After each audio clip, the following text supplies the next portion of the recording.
The modern cruise missile is an extremely effective and deadly weapon, allowing for the aggressor to strike its target from a great distance. The missile's origins can be traced back to the Second World War, and it owes much of its success to the German scientists of that era.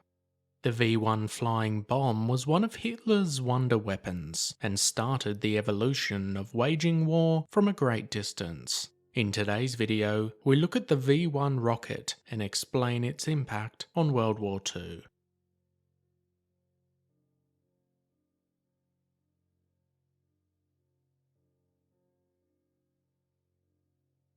The German bombing campaign against England, often referred to as the Blitz, began in September 1940, a full year after Germany's invasion of Poland. Eventually, due to a number of factors, this regular bombing came to a close 8 months later, as Hitler's attention turned to the Russians to his east.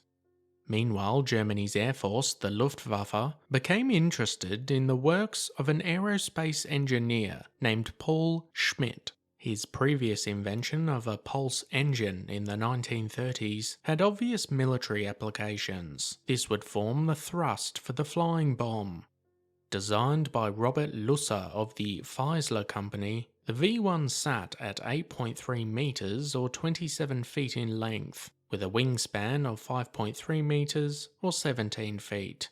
The engine would pulse around 50 times a second and provide about 300 kilograms of thrust. This allowed for a top speed of 640 kilometres or 400 miles an hour, with a range by the end of the war out to 400 kilometres or 250 miles. It had the capability of holding a warhead weighing up to 850 kilograms.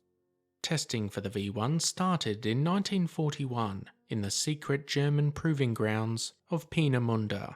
Unbeknownst to the Allied High Command, this facility would later see the testing for various other wonder weapons. Testing was successful and authorization for thousands of bombs to be built was granted.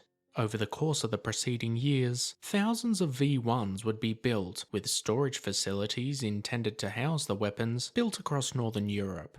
Allied aerial reconnaissance located a number of these facilities, which were swiftly bombed. Some of the storage and manufacturing was then moved to safer locations underground.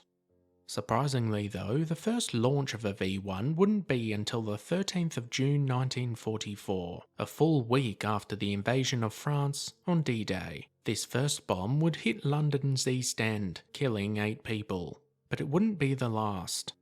The launching of a V-1 was a somewhat complicated affair, and these launch sites were mainly located in France. The launch ramps were pointed in the direction of their targeted city. First, the bomb was moved from a storage facility and hoisted into position onto a wooden gantry. Fuel was added, as well as the 2 air bottles filled up to 900 psi.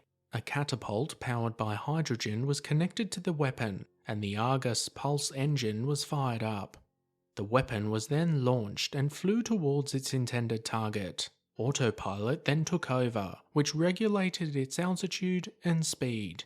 A small rotating blade on the tip was used to determine the distance travelled. For every 30 rotations, an internal counter would decrease until it reached 0. This counter would be set to a specific number prior to launch.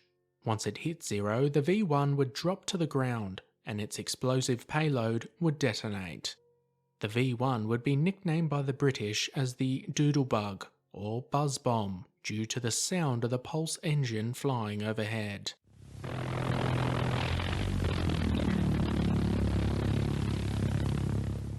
The Germans intended for a V-1 to be launched towards England every 12 minutes, or around 500 a day. Due to a number of factors, this was never able to be achieved, with the launch sites being overrun by Allied troops on the ground or aircraft overhead. However, some 10,000 V-1s were fired towards England until March 1945. There were 3 lines of defence used against the V-1s. Those were fighter aircraft intercepting them, anti-aircraft attempting to shoot them down, and finally a large cluster of barrage balloons. Of the roughly 10,000 fired, an estimated 3,000 of these struck London, with others hitting various cities across the country. Numerous others would be shot down by intercepting fighters. They would cause in the vicinity of 6,000 fatalities and 18,000 other injuries, not to mention the millions of pounds worth of damage.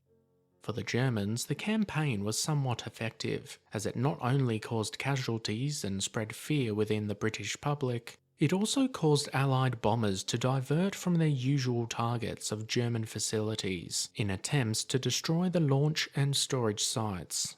The V-2 would be the next progression after this, and had much higher capabilities, as well as being harder to intercept. But nonetheless, the V-1 was definitely the beginning for the modern missiles we see today. What are your thoughts on the V-1 rocket? Do you think it was an effective weapon for the Germans? Let us know your thoughts in the comment section down below. As always guys, thanks for watching. Be sure to hit that subscribe button if you want to expand your knowledge and join the growing Premier History community.